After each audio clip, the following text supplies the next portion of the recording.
Assalamualaikum warahmatullahi wabarakatuh. Innal hamdalillah nahmaduhu wa nasta'inuhu wa nastaghfiruh wa na'udzu billahi min shururi anfusina wa min sayyiati a'malina. Faman yahdihillahu fala mudhillalah wa may yudlil fala hadiyalah. Asyhadu an la ilaha illallah wahdahu la syarikalah wa asyhadu anna Muhammadan abduhu wa rasuluhu la nabiyya ba'da amma ba'du. Sahabat Taseka TV yang dirahmati oleh Allah Subhanahu wa taala.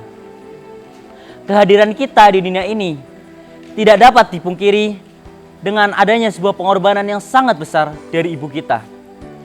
Dalam Al-Qur'an, Allah Subhanahu wa taala berfirman, A'udzu billahi minasyaitonir rajim. Bismillahirrahmanirrahim. Wa wassaynal insanu biwalidayhi hamalathu ummuhu wahnan ala wahnin wa fisaluhu fi amaini an ishkurli wa liwalidayka ilayyal masir. Dan artinya, dan kami perintahkan kepada manusia agar berbuat baik kepada kedua orang tuanya. Ibunya telah mengandungnya dalam keadaan lemah yang bertambah-tambah dan menyapihnya dalam usia 2 tahun. Bersyukurlah kepadaku dan kepada kedua orang tuamu, dan hanya kepadakulah tempat kembalimu. Quran Surat Al-Luqman ayat 14.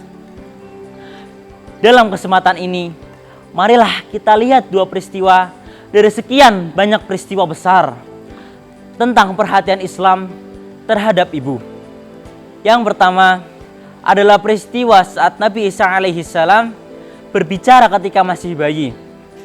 Sungguh adalah peristiwa yang sangat besar saat Allah Subhanahu wa taala menciptakan Nabi Isa alaihissalam tanpa seorang ayah, untuk menunjukkan kebesaran Allah Subhanahu wa taala.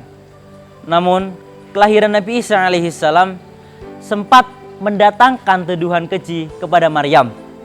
Digambarkan dalam surat Maryam ayat 27 sampai dengan ayat 28, yang artinya, kemudian dia Maryam membawa dia bayi itu kepada kaumnya dengan menggendongnya. Mereka kaumnya berkata, "Wahai Maryam, sungguh engkau telah membawa sesuatu yang sangat mungkar.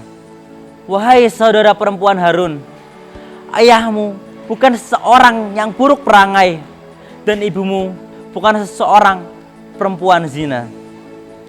Lalu apa yang dilakukan oleh Siti Maryam? Ia menunjuk Nabi Isa alaihissalam yang kala itu masih bayi.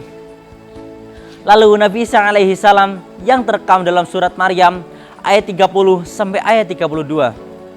Qala inni Abdullah atanil kitaba wa ja'alani nabiyyan wa ja'alani mubarakan aina ma kuntu wa asani fi sholati was zakah ma dumtu hayyan wa barran bi walidaiti wa lam yaj'alni jabbaron syaqiyan. Dan Isa berkata, sesungguhnya aku hamba Allah. Dia memberiku kitab dan dia menjadikan aku seorang nabi. Dan dia menjadikan aku seorang yang diberkahi di mana saja aku berada. Dan dia memerintahkan kepadaku melaksanakan sholat dan menunaikan zakat selama aku hidup dan berbakti kepada ibuku. Dan dia tidak menjadikan aku seseorang yang sombong lagi celaka. Mari kita garis bawahi bahwa dalam peristiwa yang luar biasa tersebut, Allah menggerakkan lisan Nabi Isa alaihissalam untuk mendeskripsikan dirinya sebagai orang yang berbakti kepada ibunya. Dan penjelasan ini datang setelah penjelasan bahwa beliau adalah orang yang melaksanakan sholat dan menunaikan zakat. Dari peristiwa tersebut, jelas bahwa berbakti kepada ibu adalah bukti dari kemuliaan seseorang dan keimanannya kepada Allah Subhanahu wa taala. Peristiwa yang kedua, saat Nabi Ismail alaihissalam ditinggal bersama ibunya di padang yang sangat tandus. Atas perintah Allah Subhanahu wa taala, Nabi Ibrahim alaihissalam harus meninggalkan Ismail alaihissalam yang masih bayi bersama ibunya di Mekah yang saat itu begitu tandus. Siti Hajar bertanya kepada Nabi Ibrahim, apakah ini adalah perintah Allah? Ketika Nabi Ibrahim alaihissalam mengiyakan, Maka Siti Hajar menerima perintah tersebut dengan pasrah. Dalam suasana haus dan terik, Siti Hajar lalu berusaha mencari air dari sofa ke Marwah, dari Marwah ke sofa, hingga 7 kali bolak-balik. Dan alhamdulillah, dengan pertolongan Allah Subhanahu wa taala, akhirnya air Zam-Zam muncul di tanah dekat kaki Nabi Ismail alaihi salam. Yang luar biasa adalah peristiwa ibu ini yang berusaha untuk mencari air untuk putranya diabadikan oleh Allah Subhanahu wa taala sebagai salah satu ritual dalam ibadah haji yang biasa disebut dengan sa'i.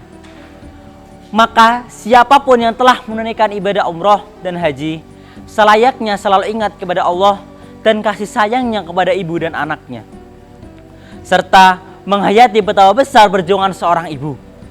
Dari dua peristiwa tadi, sangat jelaslah betapa kedudukan ibu sangatlah tinggi, dan menghormatinya adalah bukti keimanan kita dan tanda akan kemuliaan seseorang. Tentunya masih banyak lagi peristiwa agung lainnya dalam sejarah Islam yang menunjukkan keutamaan seorang ibu. Dan mari kita ingat ulang hadis Rasulullah sallallahu alaihi wasallam an Abi Hurairah radhiyallahu anhu qala rajulun ya Rasulullah man ahaqu bi husni suhbati qala ummuka thumma ummuka thumma ummuka thumma abuka thumma adnaka adna. Dalam kitab Sahih Muslim diriwayatkan oleh Abu Hurairah radhiyallahu anhu, seorang sahabat bertanya kepada Rasulullah, "Ya Rasulullah, siapa yang paling berhak untuk aku berbakti kepadanya?" Rasulullah pun menjawab, "Ibumu, lalu ibumu, lalu ibumu, lalu ayahmu, lalu orang-orang yang terdekat denganmu." Mari kita ingat, begitu banyak orang yang keluar rumah untuk mencari surganya, meluangkan waktunya, meluangkan begitu banyak, mengeluarkan begitu banyak hartanya untuk mencari surganya Allah. Tapi tanpa mereka ketahui bahwa di dalam rumah mereka sendiri ada suatu surga yang sudah dijanjikan oleh Allah Subhanahu wa taala, yaitu berbakti kepada kedua orang tua, terutama berbakti kepada ibu kita sendiri. Maka luangkanlah waktu kita untuk berbakti kepada ibu kita. Bahkan jadikanlah itu menjadi prioritas waktu kita. Jadikanlah berbakti kepada ibu sebagai kesempatan untuk meraih ridho Allah Subhanahu wa taala dan mendapatkan keutamaan pahalanya. Amin, amin ya rabbal alamin. Mungkin ini saja yang bisa saya sampaikan. Terima kasih. Wassalamualaikum warahmatullahi wabarakatuh.